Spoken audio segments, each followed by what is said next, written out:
पैमाने पर वोटिंग हुई है, लाखों मतदाताओं ने वोट किया है। तो जब ईवीएम खुलेगा, ईवीएम के बाद जब पहला राउंड आएगा तभी स्थिति क्लियर होना शुरू होगी। हालांकि राहुल गांधी की अगर यहाँ पर बात की जाए तो कहा जा रहा है कि उन्होंने बहुत मजबूती से चुनाव लड़ा है, क्योंकि ये गांधी नेहरू परिवार की परंपरागत सीट रही है और 72 सालों के संसदीय इतिहास में 66 सालों तक ये कांग्रेस के ही सांसद यहाँ से होते आए हैं। पिछली 5 बार से राहुल गांधी की माता सोनिया गांधी यहाँ से चुनाव जीत रही थी। ऐसे में जब पिछली बार वो अमेठी से चुनाव हारे तो राहुल गांधी को रायबरेली के रूप में ही एक उम्मीद दिखाई पड़ी और यहाँ से उन्होंने इस बार पर्चा दाखिल किया और पर्चा दाखिल करते समय भी काफी सावधानियां बरती गई। ऐन वक्त पर पर्चा उनका घोषित किया गया, उनका नॉमिनेशन कराया गया आखिरी दिन। और तमाम जो यहाँ के समीकरण है उसकी अगर बात की जाए तो स्थानीय लोगों का कहना यह है कि राहुल गांधी ने यहाँ पर बहुत अच्छा चुनाव लड़ा है। दिनेश प्रताप सिंह हालांकि जो पिछली बार 3.5 लाख से अधिक वोट पाने में सफल रहे थे और उन्होंने सोनिया गांधी को ठीक है, शाम लौटेंगे आपके पास। तो लगातार हमारे खास मेहमान बने हुए हैं, बीजेपी नेता सूर्य महफिल जी भी हमारे साथ लगातार बने हुए हैं। सूर्य महफिल जी, हम देख रहे हैं तो शुरुआती रुझान जो है वो कहीं ना कहीं आपके पक्ष में आते हुए नजर आ रहे हैं, लेकिन जो हमारे साथ वरिष्ठ सहयोगी, वरिष्ठ पत्रकार हमारे साथ जुड़े हुए हैं, उनका विश्लेषण ये कह रहा है कि अगले 1 घंटे के बाद जो तस्वीर है वो कहीं ना कहीं बदल सकती है। हालांकि एग्जिट पोल में प्रचंड बहुमत के साथ आप एक बार फिर से सरकार बनाते दिखाई पड़ रहे हैं, लेकिन तस्वीर उससे उलट दिखाई पड़ सकती है। तस्वीर उससे उलट दिखाई नहीं पड़ेगी। हाँ, मैं इस बात से सहमत हूं कि ये जो तस्वीर है ये और बड़े स्तर पे दिखाई देगी आपको, जहां आप सभी लोग प्रेडिक्ट कर रहे थे कि 400 के आसपास भारतीय जनता पार्टी और एनडीए रहने वाला है। जब ये फाइनल आंकड़े आएंगे तो आप ये देखेंगे कि 415, 425, 425 प्लस के आसपास में पूरा का पूरा एनडीए रहने वाला है, क्योंकि उत्तर, दक्षिण और पूर्व, पश्चिम सभी जगहों से भारतीय जनता पार्टी एनडीए गठबंधन जो है वो भारी बहुमत से जीत रहा है। और एक बात, ये तो अभी शुरुआती आंकड़े हैं। रायबरेली का जो मैं सुन रहा था कि 33 वोटों से राहुल गांधी जी आगे हैं और 66 साल तक गांधी नेहरू परिवार की वो सीट रही है और वहां से जो यूपी की चेयरपर्सन सोनिया गांधी जी भी लगातार सांसद रही हैं। आप देखिए कि उस क्षेत्र में जो विकास हुआ वो नील बटा सन्नाटा हुआ। आप यदि रायबरेली का कंपैरिजन वाराणसी से करेंगी तो जमीन और आसमान, एक तरफ तीसरी दुनिया का क्षेत्र और एक तरफ विश्व स्तरीय संसदीय सीट। तो यही जो है कंपैरिजन देश की जनता समझ चुकी है। अमेठी से भगाया गया गांधीयों को, इस बार रायबरेली से भगाया जाएगा और इस बार और एक बड़ी खबर बता दें, इस बीच बड़ी खबर सामने आ रही है। देखिए, बहुमत मिलता हुआ नजर आ रहा है बीजेपी को, एनडीए को, और यहाँ देखिए किस तरीके से यहाँ पर तस्वीर साफ हो रही है। रुझान देखिए किस तरीके से सामने आ रहे हैं। नतीजों का दिन आज है और देखिए आज के दिन किस तरीके से यहाँ पर ये रुझान है। बहुमत के करीब जिस तरीके से आंकड़ा पहुंचता हुआ जा रहा है और यहाँ पर एनडीए को जिस तरीके से बढ़त मिल रही है, ये कहीं ना कहीं अब तस्वीर कहीं ना कहीं साफ हो रही है। रुझानों की बात की जाए और चलिए सीधे रुक करेंगे स्टूडियो का, जहां मेरे सहयोगी मौजूद है। आगे की खबरें वो बिल्कुल ऋतु, बड़ी खबर से आप रूबरू कराते रहिएगा, लेकिन चर्चा भी लगातार जारी है। उमाकांत जी, मैं एक बार फिर से आपका रुख करना चाहूंगी। आपने बीजेपी नेता को यहाँ पर सुना होगा और हमारी सहयोगी भी जिस तरह से लगा रही है कि पूर्ण बहुमत के करीब एनडीए, क्योंकि ये तो हालांकि शुरुआती रुझान है, तस्वीर जरूर बदलते हुए दिखाई पड़ सकती है, लेकिन जो 400 पार का नारा बीजेपी की तरफ से दिया गया था वो छूना कितना आसान आपको नजर, और फिलहाल की स्थिति पर आपका क्या कुछ कहना? देखिए, मैं बिल्कुल, अगर आप एग्जिट पोल की बात करेंगे तो मैं इसको बिल्कुल हवाई बात कहूंगा। ये कहीं धरातल पर नहीं है। ये टोटल, मैं अभी भी कह सकता हूं कि टोटल ये एक तरफा था, विश्वसनीय नहीं था।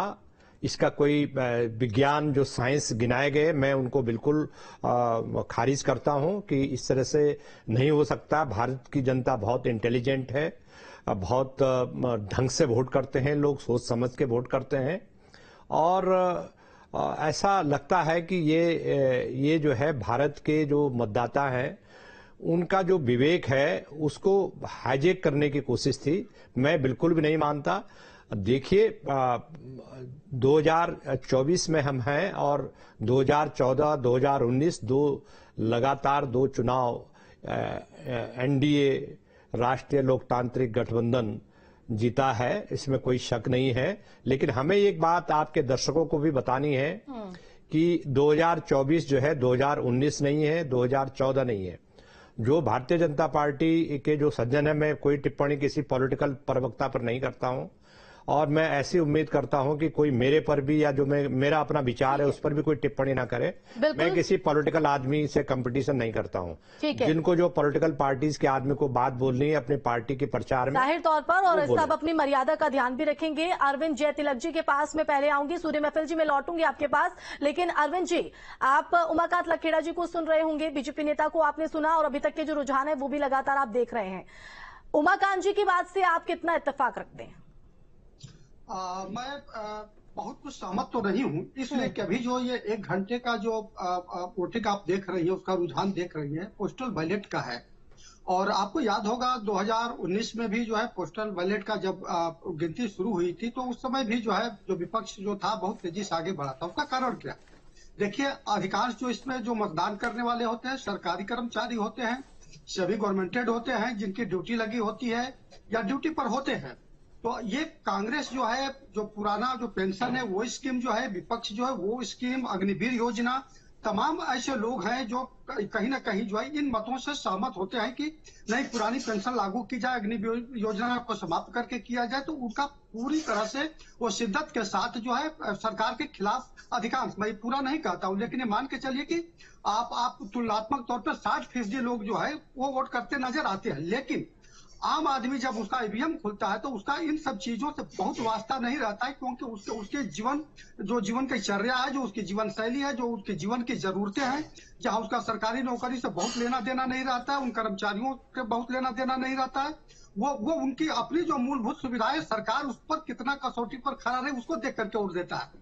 तो अब आप देखिएगा 1 घंटे के बाद जो है काफी कुछ मुझे लगता है कि एग्जिट पोल के आसपास ही जा करके यह जो है आपको रुझान जो है रियलिटी में जो है तब्दील होता हुआ दिखेगा। सूर्य महफिल जी, छोटा सा रिएक्शन आप जल्दी से दीजिएगा, क्योंकि फिर मैं मोहम्मद आजम जी के पास भी जाऊंगी। देखिए, आपके पैनल में एक महाज्ञानी पंडित जी बैठे हुए हैं, उनको ऐसा लगता है कि पूरे देश के सेफोलॉजिस्ट जो है वो हवा में है, आपका चैनल हवा में है, देश की मीडिया हवा में है। और मैं ये कहना चाहता हूं कि जो दूसरों के ऊपर उंगली उठाते हैं उनको देखना चाहिए कि 3 उंगलियां उनकी तरफ अपने आप। ठीक है, मोहम्मद आजम जी मुस्कुरा रहे हैं, मैं आऊंगी सूर्य महफिल जी, मैं आऊंगी। आप दिखाई नहीं देंगे अब, ठीक है, अभी आप दिखाई नहीं देंगे सूर्य, अपने घर में आप, मैं आऊंगी सूर्य महफिल जी, मैं अब लौटूंगी आपके पास। मोहम्मद आजम जी मुस्कुरा रहे हैं, जरा उनकी मुस्कुराहट की वजह भी हम यहाँ पर उनसे जान लेते हैं। मोहम्मद आजम जी, चेहरे पर हंसी, ये कॉन्फिडेंट है या फिर अपने डर को छुपाने की कोशिश हो रही है? नहीं जी यासीमा, मैं ये कह रहा हूँ कि भाजपा प्रवक्ता अभी भी चुनावी मोड से बाहर नहीं निकले हैं।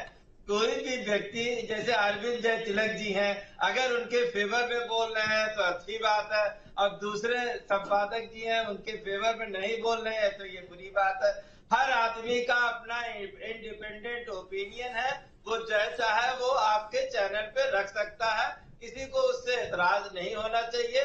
हम लोग अभी भी कह रहे हैं ये बहुत ही शुरुआती रुझान है, हमें कॉन्फिडेंट है कि परिणाम इससे अच्छे होंगे। अब वो कितने अच्छे होंगे, अभी 2 घंटे के बाद आप घर चले जाएंगे। हाँ ठीक है, एक दूसरे पर टिप्पणी ना करके आप अपनी बात रखिएगा। बिल्कुल मोहम्मद आजम जी, मैं लौटूंगी आपके पास। एक बार फिर से मैं धीरेन्द्र जी आपका रुख करना चाहूंगी। आप हमारे तमाम मेहमानों को सुन रहे होंगे, बीजेपी के जो नेता हैं और साथ ही साथ एसपी नेता जो हमारे साथ जुड़े हुए हैं, वो अपने अपने दावे जीत के कर रहे हैं। रुझान बहुत कुछ अपने आप में कहते हुए, लेकिन तस्वीर बदलते हुए जाहिर तौर पर आगे नजर आ सकती है। और जैसा कि आपने पहले भी कहा कि इंडी गठबंधन जो है वो कहीं ना कहीं तेजी से आगे बढ़ता हुआ अभी पीछे करते हुए एनडीए का नजर आ रहा है। लेकिन मोहम्मद आजम को आपने सुना होगा तो उन्होंने कहा कि हम रियल टारगेट लेकर चल रहे हैं और बीजेपी को फैंटेसी टारगेट की बात उन्होंने कही। आप इसको किस तरह से देख रहे हैं? देखिए, हम लोग तो जो ग्राउंड पर बातचीत है उसी की तरह से बात कर सकते हैं, जिस तरह से दिख रहा है उसको उसी तरह देखने की जरूरत है, क्योंकि एक दूसरे पर तो कोई टीका टिप्पणी करके यहाँ कोई भी वोट नहीं बढ़ा सकता है ना। वोट है, इस समय चुनाव खत्म हो गया, जनता ने जो कहा उसी को हम एनालाइज कर सकते हैं। उसमें हो सकता है कि कई बार उस एनालिसिस को सही से पढ़ पाने में कुछ लोग, चाहे वो हम जैसे पत्रकार हों, कई बार ये नहीं पढ़ पाते हैं जनता के अंदर की आवाज क्या है। लेकिन अभी जो जिस तरह से है उसमें ये तो साफ तौर पर दिख रहा है कि एनडीए बढ़त पर है और लगभग कंफर्टेबल मार्जिन पर है। लड़ाई यहां सिर्फ इतनी है कि क्या जो जिस तरह का उन्होंने एक्सपेक्टेशन कहा था या जिस तरह से एक पॉलिटिकल नैरेटिव को बदलने की कोशिश की थी और उसमें शुरुआती कामयाबी प्रधानमंत्री मोदी को मिली थी, तो ये उस तरफ जाता है कि नहीं जाता, ये सिर्फ देखने वाली बात है। नहीं तो वो लोग जो है एनडीए लगभग आगे की तरफ है, काफी अंतर है, काफी मार्जिन है और ये धीरे धीरे मुझे लगता है सेटल होना शुरू हो जाएगा। बस जो इंडी गठबंधन है या इंडिया गठबंधन है उसके लिए सिर्फ एक बड़ी राहत की बात जो इस समय के आंकड़ों की मैं बात कर रहा हूं उसमें यह है कि जिस तरह से उसको यह माना जा रहा था कि वो मुकाबले में कहीं दिख नहीं रहा है, या बीजेपी की चूंकि चुनाव में यही हर एक पार्टी की स्ट्रेटजी होती है, उन्होंने साफ कहा था कि वो कहीं नहीं होगा, तो ऐसा दिख नहीं रहा है। वो लगातार कोशिश कर रहा है और उसके आंकड़े आगे की तरफ आ रहे हैं। ये एनडीए से बहुत पीछे है। मैं फिर दोनों चीजें क्लियर कर दूं आसिमा, क्योंकि ये कंफ्यूजन नहीं होना चाहिए। ये क्लैरिटी है कि एनडीए इस समय बहुत आगे है और बहुमत के अगर करीब है तो एनडीए पहुंच रहा है।